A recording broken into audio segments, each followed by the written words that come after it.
എല്ലാവർക്കും റുവീസ് കിച്ചൺ സ്പൈസസിലേക്ക് സ്വാഗതം. ഇന്ന് പോപ്കോൺ ചിക്കൻ ആണ് ഉണ്ടാക്കുന്നത്. അതിനുവേണ്ടി 450 ഗ്രാം ബോൺലെസ് ചിക്കൻ ചെറിയ ചതുര കഷ്ണങ്ങളായി കട്ട് ചെയ്ത് എടുത്തിട്ടുണ്ട്. ഇതിലേക്ക് 1/2 teaspoon white pepper powder, 1 teaspoon ginger garlic paste, 1 table spoon chilli garlic sauce, 1 table spoon cornstarch, ആവശ്യത്തിനുള്ള ഉപ്പ്, 3 ടേബിൾ സ്പൂൺ തൈര്. ഇത് ഉടച്ച തൈരാണ്. ഇതെല്ലാം കൂടി ഒന്ന് മിക്സ് ചെയ്യണം.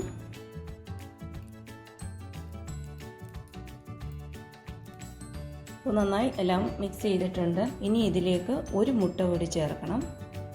മുട്ടയും കൂടി ചേർത്ത് നന്നായി മിക്സ് ചെയ്യുക. ഇപ്പോൾ എല്ലാം നന്നായി മിക്സ് ആയിട്ടുണ്ട്. ഇനി ചിക്കൻ കവർ ചെയ്ത് മാരിനേറ്റ് ആവാനായി 1 മണിക്കൂർ ഫ്രിഡ്ജിൽ വെക്കാം. ഇപ്പോൾ 1 മണിക്കൂർ കഴിഞ്ഞിട്ടുണ്ട്. ഇതിൻ്റെ കവർ മാറ്റാം. നന്നായി മാരിനേറ്റ് ആയിട്ടുണ്ട്. ഇനി ചിക്കൻ ഫ്രൈ ചെയ്യുന്നതിന് വേണ്ടിയിട്ട് ചിക്കൻ ഒരു കോട്ടിങ് തയ്യാറാക്കാം. അതിനുവേണ്ടി ഞാനൊരു ബൗൾ എടുത്തിട്ടുണ്ട്.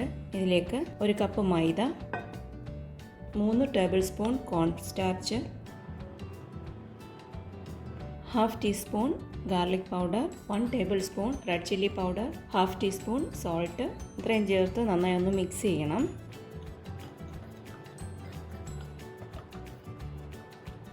ഇപ്പോൾ ഇതെല്ലാം നന്നായി മിക്സ് ആയിട്ടുണ്ട്. ഇനി ഈ കോട്ടിങ്ങിലേക്ക് ചിക്കൻ്റെ ഓരോ പീസും എടുത്ത് കോട്ട് ചെയ്തെടുക്കാം.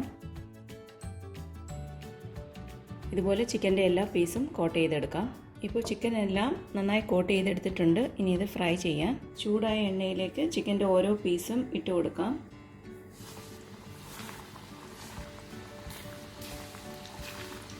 മീഡിയം ടു ലോ ഫ്ലെയിമിൽ വെച്ചിട്ട് വേണം ചിക്കൻ ഫ്രൈ ചെയ്തെടുക്കാനായിട്ട്, അല്ലെങ്കിൽ ഉൾവശം വേവത്തില്ല.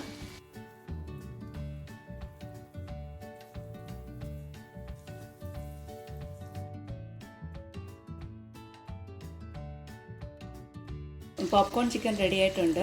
ഇനി ഇതുപോലെ ബാക്കിയുള്ള ചിക്കൻ ഫ്രൈ ചെയ്തെടുക്കാം. വളരെ ടേസ്റ്റി ആയിട്ടുള്ള പോപ്കോൺ ചിക്കൻ റെഡി ആയിട്ടുണ്ട്. ഇത് വളരെ എളുപ്പം തന്നെ നമുക്ക് തയ്യാറാക്കാവുന്നതാണ്. എല്ലാവരും ട്രൈ ചെയ്ത് നോക്കണം. അടുത്തൊരു റെസിപ്പി ആയിട്ട് വരുന്നവരെ ബൈ.